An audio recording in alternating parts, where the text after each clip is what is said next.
After yesterday's utter washout, today's blue skies feel like a gift.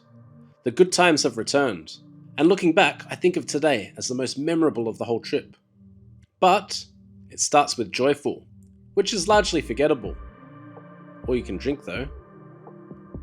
I roll back towards Beppu on that coastal road from yesterday. Yesterday, a disaster. And today, it's a dream. The Ryukyudon pops into my head as I put down some perfect oceanside kilometers. I'm feeling good as I head north and get reacquainted with Beppu City.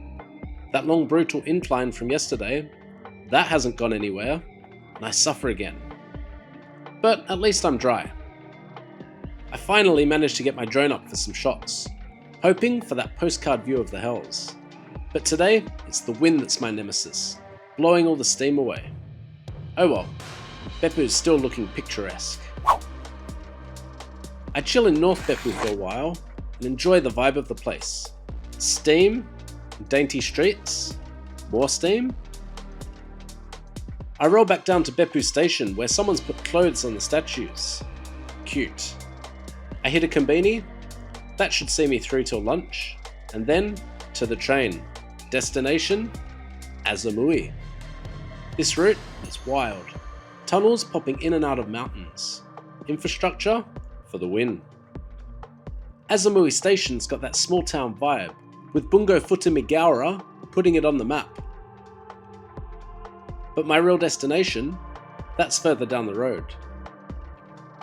It's a seaside seafood restaurant. Regional, oceanfront, Japanese. Things are about to get real. Tucker, you ready?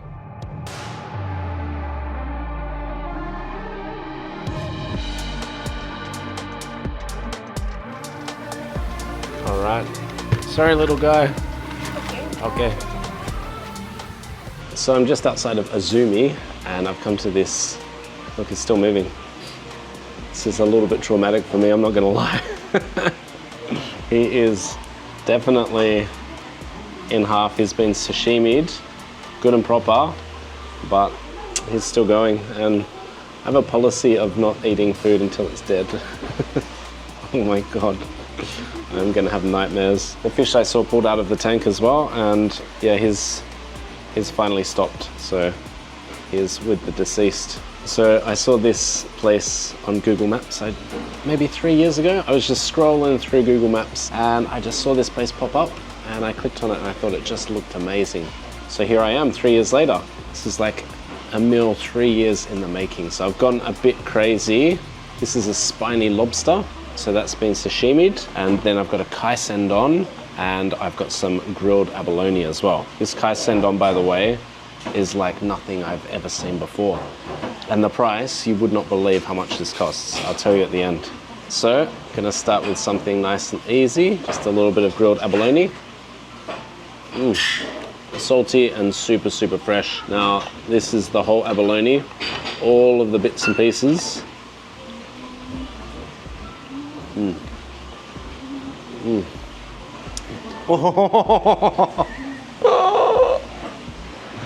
Oh my goodness. So it tastes straight from the sea, and the sea is literally just there, so it's an amazing setting as well. They've also got an onsen here, which I'd love to hit up, but I've got to get back on the road. Supposedly I'm supposed to cycle another 13 Ks after this, so we'll see how that goes. Abalone, great start, but it's time to get onto this kaisendon. I'll give the lobster a few more minutes to make sure he's gone, so he can't watch me eat him. It's like something from a horror movie. So kaisendon, absolutely loaded with fish. Unbelievable, am I right? So I got wasabi and a little bit of soy. So scallop, my favorite type of sashimi.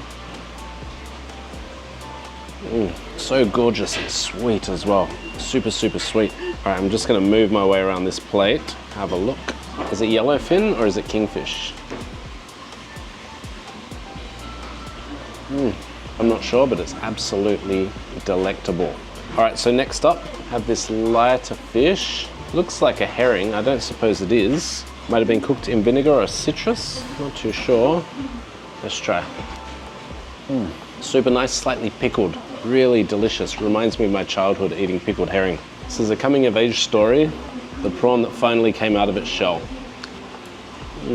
Yeah, really yum. It's like a baked tartare with a little bit of gherkin in that. Really mild, creamy flavor. More raw fish of some description. So good. So what else do I see here? There is this, that looks like it's marinated. Now what was it called? Ryukyu, right? Which is the marinated sashimi that they do over here. Tastes sweet and soy sauce. Super, super, super good. Now the guy swimming around only moments ago. That is as fresh and as clean as it gets. From the ocean to the plate to the mouth.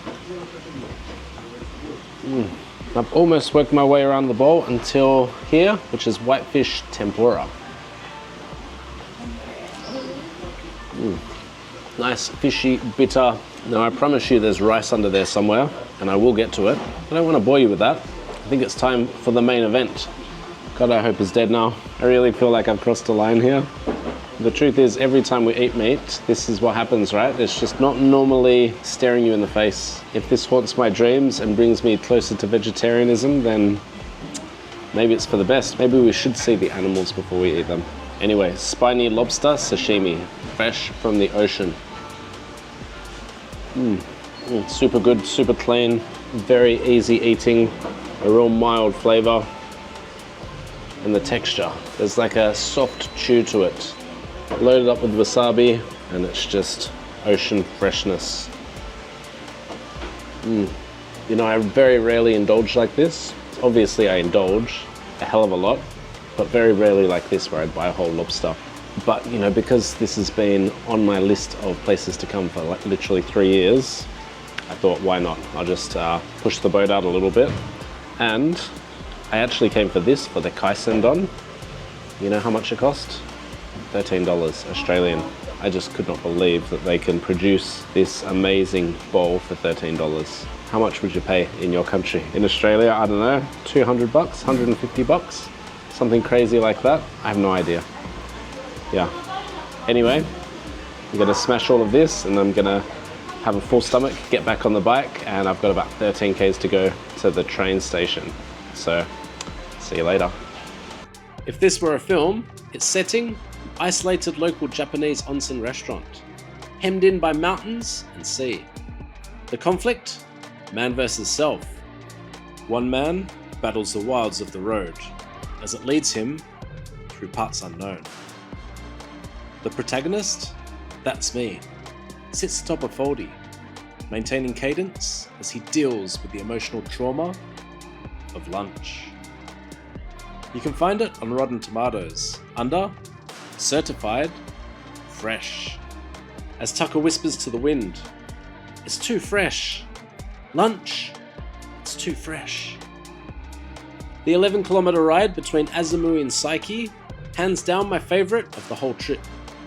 It's beautiful, varied, intriguing, and a little bit scary. Tunnels cut through terrain. A tunnel like a portal to a different place. A surreal place. Like I'd been spirited away.